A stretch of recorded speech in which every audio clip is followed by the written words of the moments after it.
ഉല്പത്തിപ്പുസ്തകം അദ്ധ്യായം 38.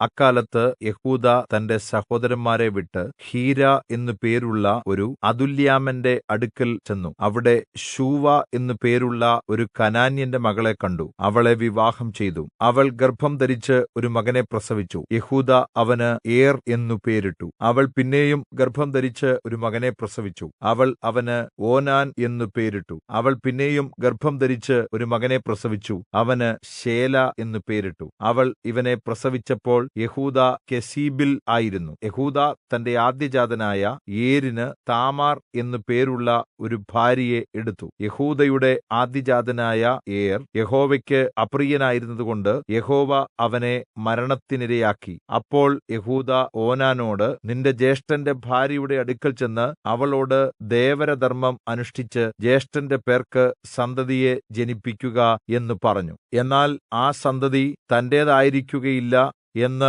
ഓനാൻ അറിയുകകൊണ്ട് ജ്യേഷ്ഠന്റെ ഭാര്യയുടെ അടുക്കൽ ചെന്നപ്പോൾ ജ്യേഷ്ഠന് സന്തതിയെ കൊടുക്കാതിരിക്കേണ്ടതിന് ബീജം നിലത്ത് വീഴ്ത്തിക്കളഞ്ഞു. അവൻ ചെയ്തത് യഹോവയ്ക്ക് അനിഷ്ടമായിരുന്നതുകൊണ്ട് യഹോവ ഇവനെയും മരണത്തിനിരയാക്കി. അപ്പോൾ യെഹൂദാ തന്റെ മരുമകളായ താമാറിനോട്, എന്റെ മകൻ ശേലാ പ്രായപൂർത്തിയാകുവോളം നീ അപ്പന്റെ വീട്ടിൽ പോയി വിധവയായി വസിക്കുക എന്നു പറഞ്ഞു. ഇവനും സഹോദരന്മാരെപ്പോലെ മരിച്ചുപോകരുത് എന്ന് അവൻ വിചാരിച്ചു. അങ്ങനെ താമാർ അപ്പന്റെ വീട്ടിൽ പോയി പാർത്തു. കുറെ കാലം കഴിഞ്ഞ് ശൂവയുടെ മകൾ യെഹൂദായുടെ ഭാര്യ മരിച്ചു. യെഹൂദായുടെ ദുഃഖം മാറിയ ശേഷം അവൻ തന്റെ സ്നേഹിതൻ അദുല്ലാമ്യനായ ഹീരായോടുകൂടെ തിമ്നായിൽ തന്റെ ആടുകളെ രോമം കത്രിക്കുന്ന അടിയന്തരത്തിന് പോയി. നിന്റെ അമ്മായിയപ്പൻ ആടുകളെ രോമം കത്രിക്കുന്ന അടിയന്തരത്തിന് തിമ്നായിക്ക് പോകുന്നു എന്ന് താമാറിന് അറിവ് കിട്ടി. ശേലാ പ്രായപൂർത്തിയായിട്ടും തന്നെ അവന് ഭാര്യയായി കൊടുത്തില്ല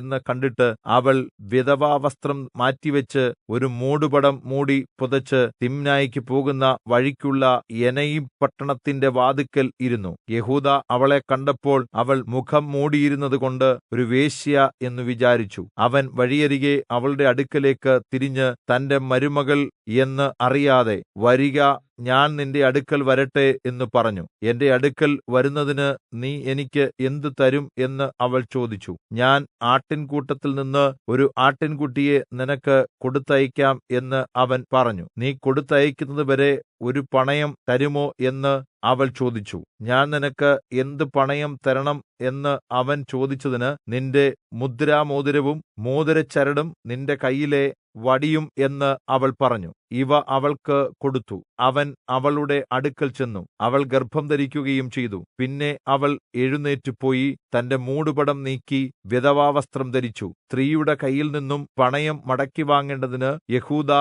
അദുല്ലാമ്യനായ സ്നേഹിതന്റെ കൈവശം ആട്ടിൻകുട്ടിയെ കൊടുത്തയച്ചു. അവൻ അവളെ കണ്ടില്ലാതാനും. അവൻ ആ സ്ഥലത്തെ ആളുകളോട്, എനയീമിൽ വഴിയരികെ ഇരുന്ന വേശ്യ എവിടെ എന്ന് ചോദിച്ചതിന്, ഇവിടെ ഒരു വേശ്യയും ഉണ്ടായിരുന്നില്ല എന്ന് അവർ പറഞ്ഞു. അവൻ യെഹൂദായുടെ അടുക്കൽ മടങ്ങിവന്ന്, ഞാൻ അവളെ കണ്ടില്ല, ഈ സ്ഥലത്ത് ഒരു വേശ്യയും ഉണ്ടായിരുന്നില്ല എന്ന് അവിടെയുള്ള ആളുകൾ പറഞ്ഞു എന്ന് പറഞ്ഞു. അപ്പോൾ യെഹൂദാ, നമുക്ക് അപകീർത്തി ഉണ്ടാകാതിരിക്കുവാൻ അവൾ അത് എടുത്തുകൊള്ളട്ടെ.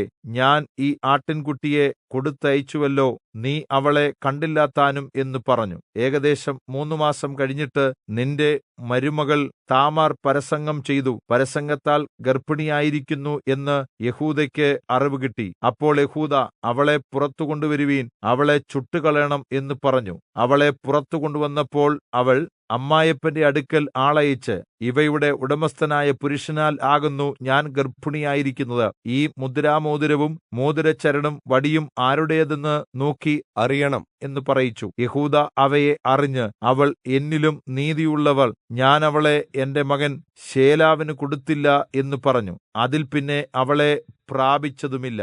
അവൾക്ക് പ്രസവകാലം ആയപ്പോൾ അവളുടെ ഗർഭത്തിൽ ഇരട്ടക്കുഞ്ഞുങ്ങൾ ഉണ്ടായിരുന്നു. അവൾ പ്രസവിക്കുമ്പോൾ ഒരു കുഞ്ഞ് കൈ പുറത്തു നീട്ടി. അപ്പോൾ സൂതികർമ്മിണി ഒരു ചുവന്ന നൂൽ എടുത്ത് അവന്റെ കൈക്കു കെട്ടി. ഇവൻ ആദ്യം പുറത്തു വന്നു എന്നു പറഞ്ഞു. അവനോ കൈ പിന്നെയും അകത്തേക്ക് വലിച്ചു. അപ്പോൾ അവന്റെ സഹോദരൻ പുറത്തു വന്നു. നീ ചിത്രം ഉണ്ടാക്കിയത് എന്ത് എന്ന് അവൾ പറഞ്ഞു. അതുകൊണ്ട് അവന് പെരേസ് എന്ന് പേരിട്ടു. അതിന്റെ ശേഷം കൈമേൽ ചുവന്ന നൂലുള്ള അവന്റെ സഹോദരൻ പുറത്തു വന്നു. അവന് സേരഹ് എന്ന് പേരിട്ടു.